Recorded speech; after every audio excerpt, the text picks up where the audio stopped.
We are on. This is Civil Discourse Now. I'm Mark Small. This is December 18th, 2024. We are having fun. We're talking about a Christo fascist trying to spread his ideology to people. And get this. I mean, we're here today with Beck Rudolph Burley and also Cassie Jackson. Beckwith's job as lieutenant governor doesn't include anything about education. He's trying to strap things in by saying he's talking to an agricultural class, because that's part of lieutenant governor's job. But another aspect is he's a Second Amendment advocate, a gun nut, and they're not supposed to have guns in Westfield schools. So tell us what's going on as far as the demonstrations and stuff in preparation for Friday.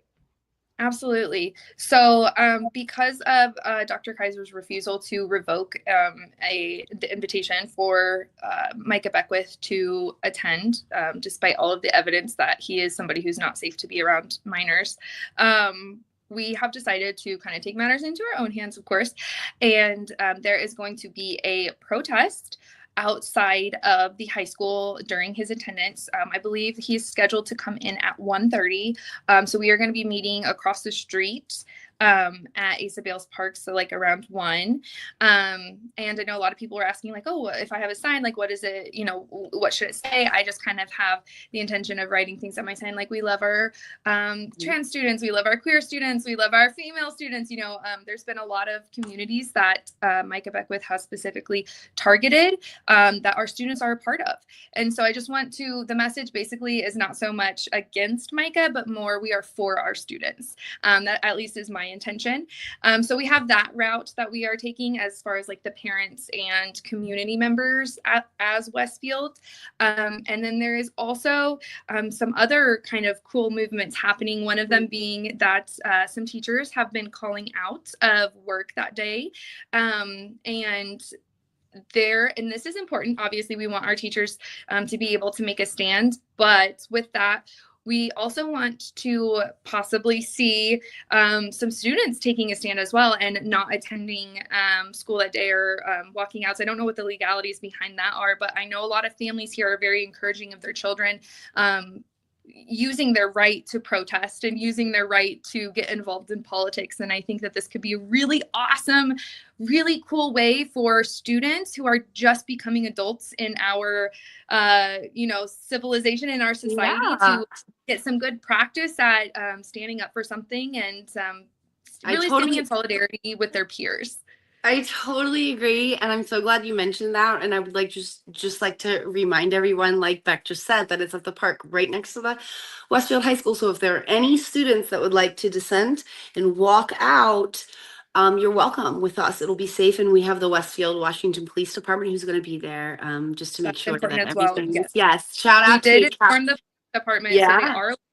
I also want to put a really quick call out to draw attention to the fact that I was told that because it is like winter, the restrooms at the park are closed for the season.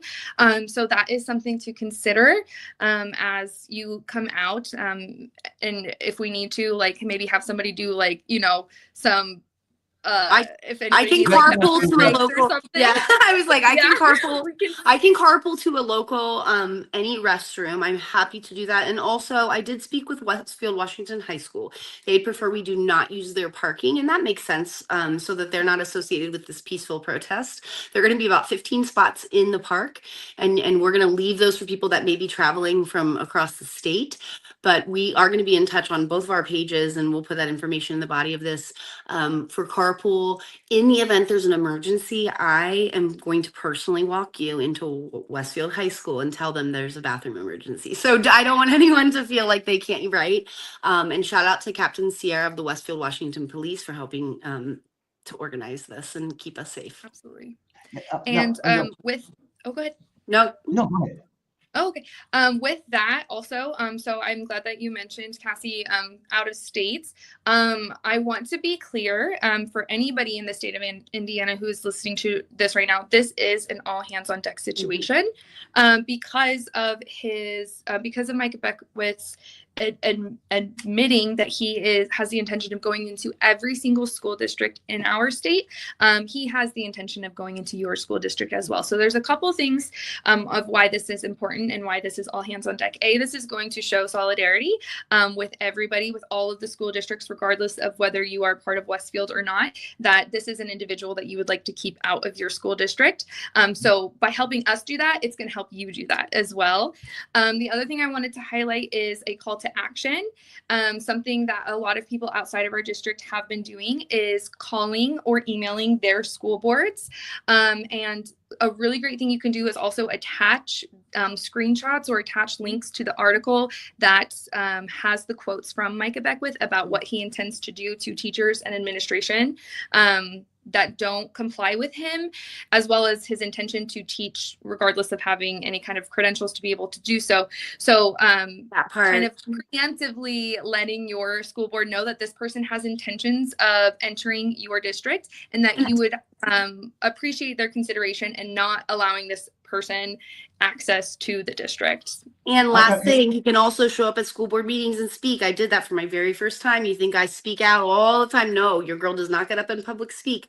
Went to the Carmel Clay School Board on Monday, and I preemptively asked them as a preventative measure and gave them examples. Yes. And so you can do that as well. Go ahead, Mark. Okay, yeah, two things. One is I became aware of politics and stuff at a young age, but I got the crap beat out of me for wearing an armband in protest of the Vietnam War in '69. It was my freshman year of high school.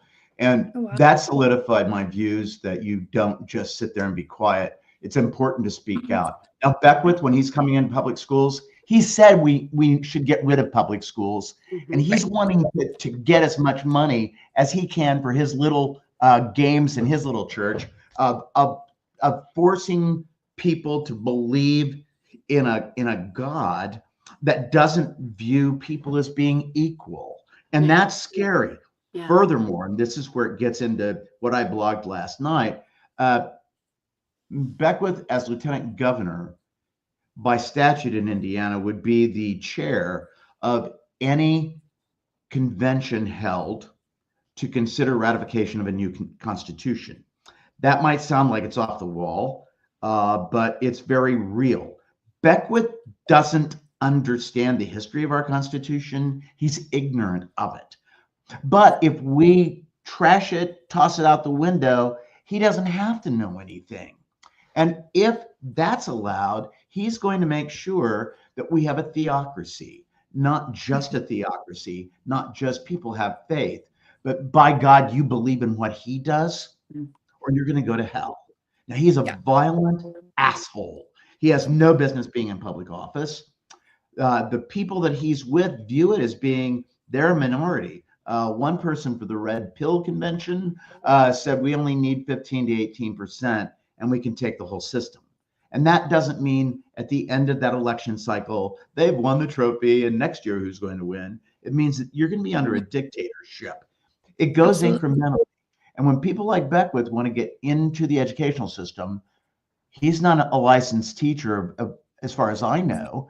And I've also noticed that he's not even he doesn't even have credentials to be a pastor. He has to practice under somebody under Assembly of God, which is totally whack, by the way, as an evangelical overseeing body. He has to practice under another pastor's credentials. Go, Mark. Okay, but that's so people should be aware of what's going on and oppose it, the Constitutional Convention, because the one we've got's done pretty well for 250 years. But here's another part, and it is that when you look at what he says and what he's wanting to advance, it's not respecting anybody else's views. And the view that he has of Jesus and God is largely culled, as far as I can tell, from his little conversations with God. Now, he says he talks to God. Let me give you an example. He committed blasphemy while doing this. January 7th, 2021, he said, I was talking to the Lord, and he said, Micah, I sent those riots to the Capitol yesterday. That was my hand at work. Grammar isn't consistent. I mean, you don't send riots. But he tried to say that. Then when the initial press was kind of anti-insurrectionists, he didn't mention that at all. Then when people were started getting charged with offenses, he didn't say, hey, tell your lawyers, God talked to me about this. Right. Then he was saying things that were inconsistent with what he'd said God told him. So he lies about talking to God. And he said in one campaign thing up north, somebody in the room said, well, we all know that was a red flag operation. In other words, a false flag operation. Mm-hmm. He said, yeah, well, you know, God said that it was like a riot, so I wouldn't go that far. What? Well, let me tell you this also. Don't worry, Mark, because you'll be happy to know that Mr. Micah Beckwith at his church, right in Noblesville, gives prophetic classes. No, you heard me right. You can sign up for workshops to be able to also speak to God and hear from God. They're training. Is there a story really in the Bible? I have it. I'm definitely going to attach it. Yeah. That we don't have to go through a path. Like I come from the church. I grew up in the church. I read these Bible stories there. I remember talking about this with my parents. There's literally the curtain, it tore in half so that people didn't have to go through. So what he's actually talking about is not anything other than practicing psychic abilities. Yes. Yeah. Or using that to the detriment of society by not having psychic abilities and by acting as if you do, and then training people. How do you? I thought, well, first of all, like I did grow up in the church and not I don't know as much as you, I'm sure, but like prophecy is a godly thing, right? Like this is not some shit you can just train into people. Aren't you chosen? Are you anointed? I'm so confused, right, Micah? Well, you too can be chosen if you want to pay $40 a week, and we will guarantee you will be chosen. Want to be platinum chosen? I mean, sorry, I might sound cynical. No.